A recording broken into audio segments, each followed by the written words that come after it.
ನಮಸ್ತೆ ಎಲ್ರಿಗೂ. ಎಲ್ಲ ಹೇಗಿದ್ದೀರಾ? ನಾನು ಯೂಟ್ಯೂಬ್ ಸ್ಟಾರ್ಟ್ ಮಾಡಿದಾಗಿಂದನೂ ನನ್ನ ಚಿಕ್ಕ ಮಗ ಸುಮಂತ ಅವನಮ್ಮ ನಂದೊಂದು ವೀಡಿಯೋ ಮಾಡೋಕ್ಕಮ್ಮ, ಯೂಟ್ಯೂಬಿಗೆ ನಂದೊಂದು ವೀಡಿಯೋ ಮಾಡೋಕ್ಕಮ್ಮ ಅಂತ ದಿನಾ ಟಾರ್ಚರ್ ಅಂದರೆ ಮಾಡು ಮಾಡು ಅಂತ ಕೂರಂಗಿಲ್ಲ ನಿಲ್ಲಂಗಿಲ್ಲ, ಆ ಥರ ಮಾಡ್ತಿದ್ದ. ಹೋಗಿ ನೋಡೋಣ, ಸರಿ ಆಯಿತು, ಯಾವುದ್ರ ಬಗ್ಗೆ ವೀಡಿಯೋ ಮಾಡೋಣ ಅಂತ ಕೇಳಿದೆ. ಅಮ್ಮ ಒಗಟು ಬಗ್ಗೆ ಕ್ವಶನ್ ಕೇಳ್ತೀನಿ, ಅದನ್ನು ನೀನು ವೀಡಿಯೋ ಮಾಡಿ ಹಾಕು ಅಂತ ಹೇಳ್ದೆ. ಸರಿ ಆಯಿತು ಅಂತ ಹೇಳಿ ವೀಡಿಯೋ ಮಾಡಿದೆ. ಅದು ಚೆನ್ನಾಗೇ ಓಡ್ತಾ ಇದೆ. ನೀವು ತುಂಬ ಸಪೋರ್ಟ್ ಮಾಡ್ತಿದ್ದೀರಾ, ನಂಗೆ ಫುಲ್ ಖುಷಿಯಾಗೋಯ್ತು. ನೋಡಿ, ಸಪೋರ್ಟ್ ಮಾಡಿ. ಚೆನ್ನಾಗಿ ಮಾತಾಡಿದ್ದೇನೆ, ಸಪೋರ್ಟ್ ಮಾಡಿ.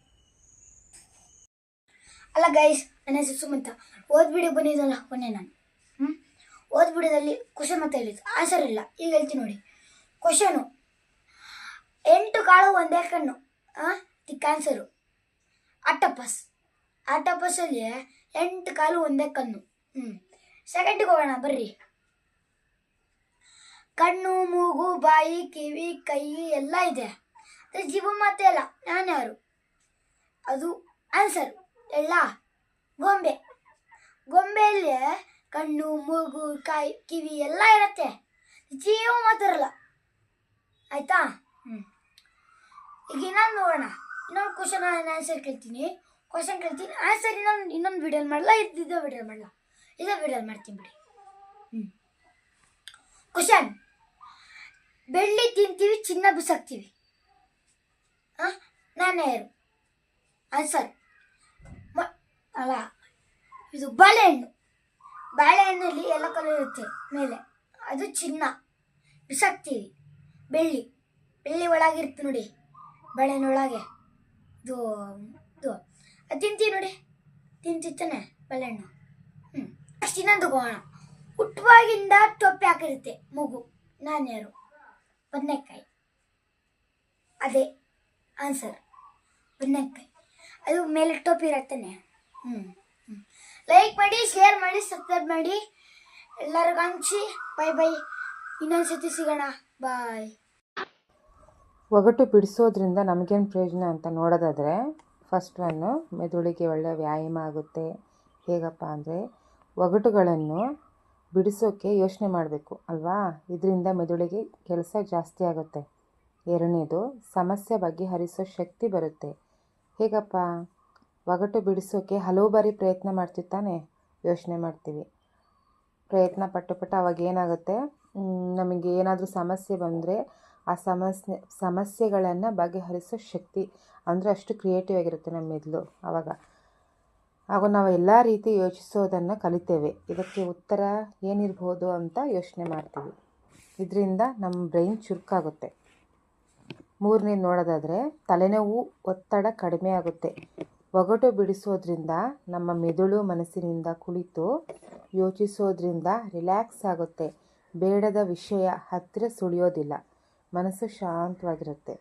ನಾಲ್ಕನೇದು, ಹಳೆಯ ವಿಷಯ ನೆನಪಾಗುತ್ತಾ? ಅದು ಹೇಗೆ?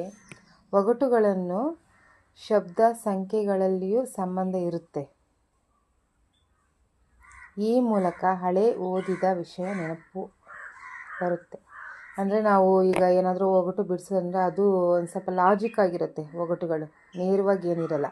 ಆವಾಗ ನಮಗೆ ಹಿಂದೆ ನಾವು ಕಲ್ತಿರೋದು ಅಥವಾ ನಮ್ಮ ಫ್ರೆಂಡ್ಸ್ ಜೊತೆ ಮಾತಾಡ್ಕೊಳ್ತಾ ಇದ್ದಿದ್ದು, ಈ ಥರ ಚಿಕ್ಕ ವಯಸ್ಸಲ್ಲೆಲ್ಲ, ಈಗ ಒಂದು SLCಯಲ್ಲೂ ಒಗಟುಗಳದ್ದಿರುತ್ತೆ, ಅಥವಾ ಸ್ಕೂಲಲ್ಲೆಲ್ಲ ಒಗಟುಗಳದ್ದಿರುತ್ತೆ, ಅದೆಲ್ಲ ನಮಗೆ ನೆನಪಾಗುತ್ತೆ. ಐದನೇ ನೋಡೋದಾದರೆ, ಒಟ್ಟಾಗಿ ಒಡನಾಡಿ ಆಟವಾಡುವಂತೆ. ಇದು ಹೇಗೆ? ಇದನ್ನು ಒಬ್ಬರೇ ಅಲ್ಲದೆ ಒಟ್ಟಾಗಿ ಕುಳಿತು ಬಿಡಿಸೋದ್ರಿಂದ, ಅಂದರೆ ನಾವು ಇದನ್ನು ನಾವು ಒಂದು ಕ್ವಶನ್ ಏನಾದರೂ ಬಂದರೆ ನಾವು ಯೋಚನೆ ಮಾಡ್ತೀವಿ. ನಮಗೇನಾದರೂ ಐಡಿಯಾ ಬಂದಿಲ್ಲ ಅಂತೇಳಿದ್ರೆ ಫ್ರೆಂಡ್ಸ್ ಹತ್ರ ಕೇಳ್ತಿರ್ತಾನೆ. ಆವಾಗ ನಮಗೆ ಸ್ನೇಹ ಮನೋಭಾವ ಬೆಳೆಯುತ್ತೆ. ಆಮೇಲೆ ಮಕ್ಕಳಿಗೆ ಮತ್ತು ಹಿರಿಯರಿಗೆ ಸಹ ಒಳ್ಳೆ ಸಮಯ ಕಳೆಯುತ್ತೆ, ಟೈಮ್ ಪಾಸ್ ಆಗುತ್ತೆ. ಲಾಸ್ಟ್ನೇದಾಗಿ ನೋಡೋದಾದರೆ, ಸ್ಪರ್ಧಾ ಪರೀಕ್ಷೆಗೂ ಉಪಯೋಗ. ಇದು ಒಗಟಿನ ಸ್ಪರ್ಧಾ ಪರೀಕ್ಷೆಗೆ ಯಾವ ಥರ ಉಪಯೋಗ? ಅದು ಹೇಗಪ್ಪ ಅಂದರೆ, ಗೋರ್ಮೆಂಟ್ ಕೆಲಸ ಇದರಲ್ಲೆಲ್ಲ ಗೋರ್ಮೆಂಟ್ ಕೆಲಸದ ಎಕ್ಸಾಮ್ಗಳಿಗೆಲ್ಲ ಸ್ವಲ್ಪ ಲಾಜಿಕ್ಕಾಗಿ, ಈಗ ಇಂಟರ್ವ್ಯೂ ಮಾಡಬೇಕಾದ್ರೂ ಲಾಜಿಕ್ಕಾಗಿ ಕ್ವಶನ್ ಕೇಳ್ತಾರೆ. ಆಮೇಲೆ ಕ್ವಶನ್ ಪೇಪರಲ್ಲೂ ಲಾಜಿಕ್ಕಾಗಿ ಪ್ರಶ್ನೆ ಬರುತ್ತೆ. ನಾವು ಒಗಟು ಯೋಚಿಸಿ ನಿತ್ಯ ಬಿಡಿಸೋದ್ರಿಂದ ಅದಕ್ಕೆ ತಯಾರಿ ಆಗುತ್ತೆ. ಅಂದರೆ ಸ್ವಲ್ಪ ಮೆಂಟಲ್ ಪ್ರಿಪೇರ್ ಆಗಿರುತ್ತೆ. ಈಗ ನಾವು ತಕ್ಷಣ ಈ ಥರ ಲಾಜಿಕ್ಕಾಗಿ ಕ್ವಶನ್ ಬಂದರೆ ಪಟ್ ಅಂತ ಉತ್ತರ ಬರುತ್ತೆ. ಒಟ್ಟಾರೆಯಾಗಿ ಹೇಳೋದಾದರೆ ಒಗಟು ಬಿಡಿಸೋದ್ರಿಂದ ಬುದ್ಧಿ ಬೆಳೆಯುತ್ತೆ, ನೆನಪು ಜಾಸ್ತಿ ಆಗುತ್ತೆ, ಒತ್ತಡ ಕಡಿಮೆ ಆಗುತ್ತೆ. ಸೊ ಇಷ್ಟೆಲ್ಲ ಉಪಯೋಗ ಇರೋದ್ರಿಂದ ನಾವು ದಿನನಿತ್ಯ ಸಾಕಷ್ಟು ಒಗಟುಗಳನ್ನು ಇನ್ನೂ ಮುಂದಿನ ವಿಡಿಯೋದಲ್ಲಿ ತಿಳಿಯೋಣ. ವಿಡಿಯೋ ಮಾಡಬೇಕಾದ್ರೆ ಅಮ್ಮ ಇದು ಸರಿಯಾಗಿಲ್ಲಮ್ಮ ಇನ್ನೊಂದು ಮಾಡೋಣ, ಇನ್ನು ಈ ವಿಡಿಯೋ ಸರಿಯಾಗಿಲ್ಲಮ್ಮ ಇನ್ನೊಂದು ವಿಡಿಯೋ ಮಾಡೋಣ ಅಂತೇಳಿ ಒಂದು 4-5 ಸಲ ಒದ್ದಾಡಿಕೊಂಡು ಫೈನಲಾಗಿ ಚೆನ್ನಾಗಿ ಮಾಡಿದ್ದೇನೆ. ಚೆನ್ನಾಗಿ ಮಾಡಿ ಅಪ್ಲೋಡ್ ಮಾಡಿ ಚೆನ್ನಾಗಿ ಓಡ್ತಾ ಇದೆ. ನೋಡಿ ಅದನ್ನು ನಾನು ಇದರಲ್ಲಿ ಅಪ್ಲೋಡ್ ಮಾಡಿದ್ದೀನಿ, ಲಾಸ್ಟಲ್ಲಿ ನೋಡ್ಕೊಳ್ಳಿ.